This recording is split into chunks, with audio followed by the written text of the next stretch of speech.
I'm really excited to kick things off with this week's Talent Insights.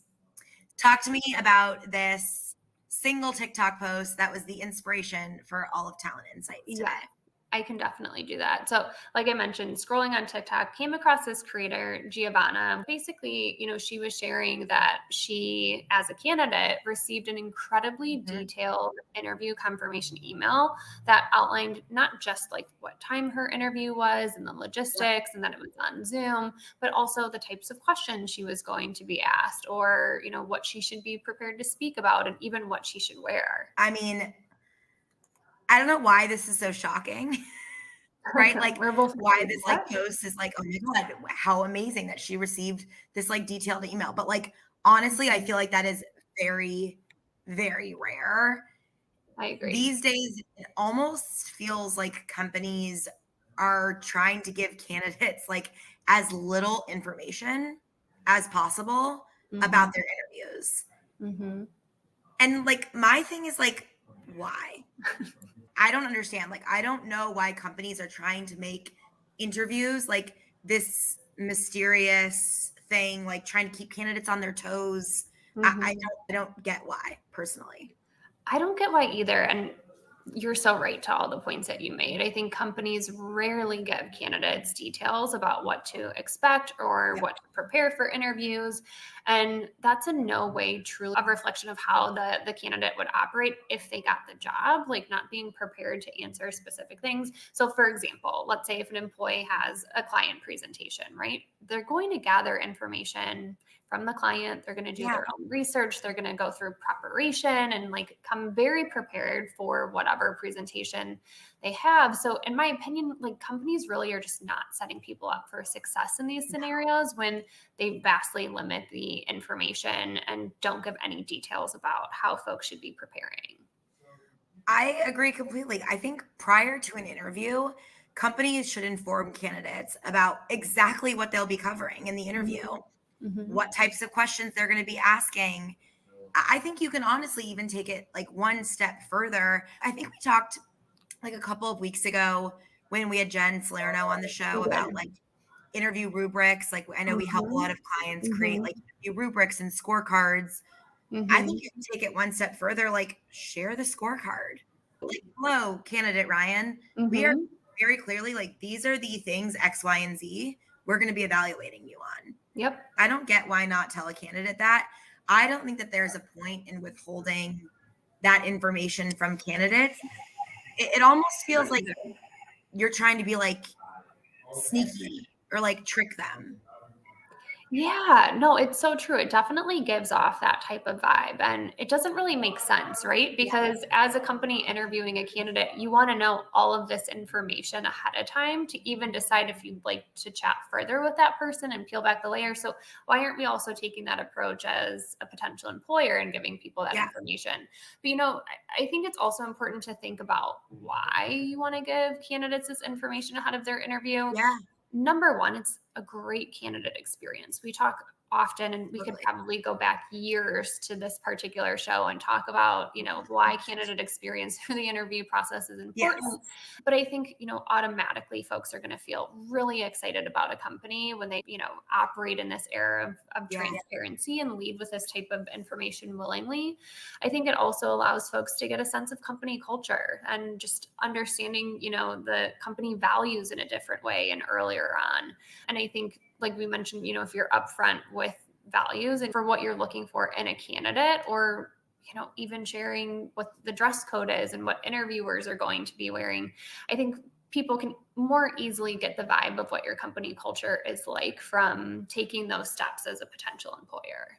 Those are such good points. I know I like laugh at the amount of times that we like mention like candidate experience on here, but so many times. It's so true. Like I'd even get excited if like one of my clients did this. I'd be like, oh my God, like totally. So exciting. I think it also truthfully comes down to inclusivity. I know we've been talking about that a lot internally recently in like our DEI meetings, but it eliminates guesswork for candidates completely. Like people can automatically, like you said, understand the culture of an organization through the organization's transparency. So having that information up front just sort of helps people show up as their true self. to an interview because they're not nervous. They're not like hyper fixated on like trying to guess what the interview is going to be like. And oh my God, did I wear the right thing? And like, am I going to be like in a suit, but the person interviewing me is going to be in like a hoodie? Like, I think you're creating an even playing field also when you tell all candidates what to expect, because now all candidates are coming in armed with the same information. Right. And I think like if you play devil's advocate, you can be like, well, if everybody knows what you're going to cover in the interview, like they're going to over prepare and it's going to be like impossible to tell who the actually good candidates are. Just because a candidate knows what to expect doesn't mean some candidates aren't going to shine over others. I think it's different. It's not like when you were a student and you had all the questions to a quiz before the quiz. It's not that way at all. I think if you think about it, like just because you know, oh, my interviewer is going to ask me to prepare a story where I failed and what I learned from it. You and I, if we're both interviewing for the same job, we are going to have vastly different answers. And like our interviewer, it's going to like one over the other. So just because like we're prepared, you know, if you're going to a sales interview, be prepared to talk about your quota and your achievement to quota in the past 3 years. Just because we know the questions that you're going to ask doesn't mean that one person isn't going to shine over the other. 100%. So like, why not tell candidates like what to expect? It feels like a no-brainer. Like when you sent me this TikTok, I was like duh, but like, why does nobody do this? Completely. It's such a different shift, I think, to what has naturally evolved in the interview space and how companies kind of hold and withhold information from candidates. You know, some of the other details that I thought were really important that this TikTok creator highlighted were simple things, but I think that made such a big difference for providing that level of like comfort and somebody feeling really prepared and like they could come as their true self. One of the things was we'd love to see where you're going to be working. If you're working from home, like what does your work from home space look like? We want this to feel like, you're in your workspace and what we can expect from you as a potential employee. If we're meeting in the morning, feel free to have a coffee, which I love that. The one thing that I will say though, so if folks do watch the video, I think she also references something along the lines of, if we're meeting over the lunch hour, feel free to eat your lunch. I would probably reserve that. It's a little hard to interview and eat lunch at the same time. So maybe love that they offered. Love the offer. I would probably hold off on that.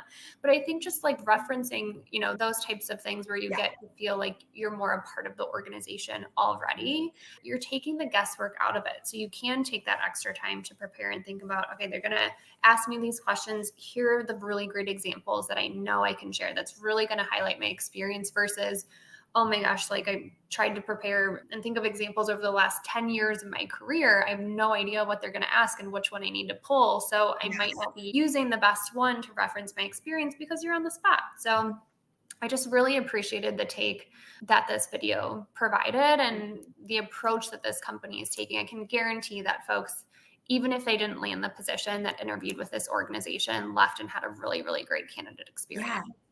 And are now speaking positively about your company to other people and to TikTok and to the world, right? Like we joke about like we've been covering some of the same topics on the show for years, but now this ties back into your employee in your employer brand, right? Like we've talked about that so much, how important it is to build up your company brand, your employer brand. Now all of a sudden you have like free PR, free advertisement because everybody is talking positively about your company 100%. Simply because you told them what to expect before an interview. Easy as that. I love it. I love it too. Feel free to disagree. Like we said, like we can play devil's advocate of like what could go wrong when you share too much. I even think like if you share too much and somebody over prepares, it's going to be evident too. And like that's more data for an interviewer also. I think we're both on the same page here. We are big fans of this approach. And, when we're collaborating with our clients moving forward, this is definitely something I'm going to bring up. And, I hope that from an advisory standpoint, they take our suggestion because I do think this will be a really positive one. And final thought on my end, we've taken like this, more candidate centric approach today with today's talent insights. But I also think from an organizational standpoint, it gives the company so much more information truly about someone's real experience, as opposed to, like I mentioned, like trying to think almost on the fly about your experience and something that correlates from a relevant standpoint. If you allow people to do their research, to prepare, to, really pull the experience that they have that's going to best fit the particular things that you're looking to understand about their experience, you're going to get so much more information than you would should you just, ask questions that folks really aren't expecting or maybe haven't had enough time to prepare for. And you're going to get the right information. Like you said, like it's hard when your career spans like a decade or whatever. And, then as an interviewer, you're like, oh, well, we didn't really hear this, and that. And then, we give that feedback to the candidate and they're like, oh, I totally have that experience. I didn't realize that that's what they wanted to hear. Had they had the information up front, they could, like you said, kind of go through, pick out the exact, experiences, exact data from their work history. Yeah. I mean, I think we're on the same page here. I would definitely encourage organizations to consider this approach. Same here. Yeah, definitely. Thanks for sharing this one. It's a good one. Of course. I'm happy to share my late night TikTok finds anytime. Well, amazing. I've got nothing else today. What about you? Me either. Take us home. Sounds fabulous. Well, that is a wrap for this week's episode of the Hirewell Update. Thank you all so much for joining us. As a reminder, you can find all of our content at talentinsights.hirewell.com. Or if you'd like to learn more about Hirewell and our service offerings, check out our website. It's www.hirewell.com. We'll see you all then.